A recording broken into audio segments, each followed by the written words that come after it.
ချိန်မှာအမေသာရှိရင်ကောင်းမယ်ဒီအချိန်မှာအဖေသာရှိရင်ပြောမှာပဲအဖေနဲ့အမေကျွန်တော်ကြောင့်ကိုယူရမယ်ခုကျွန်တော်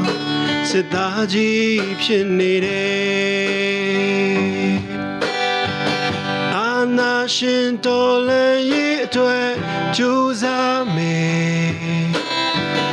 ရင်ဘတ်ရှင်တူနေကြတဲ့ညီအကိုတွေတဲ့သူတို့အဖေမေတွေစီကိုဖုန်းဆက်ကြတယ်ကျွန်တော်ချတော့ဝမ်းနေရပါတယ်ဟိုးဝေးက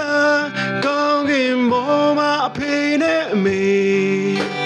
အိမ်ချမ်းကြလို့ကောင်းကောင်းနာယူနိုင်ပါစေနော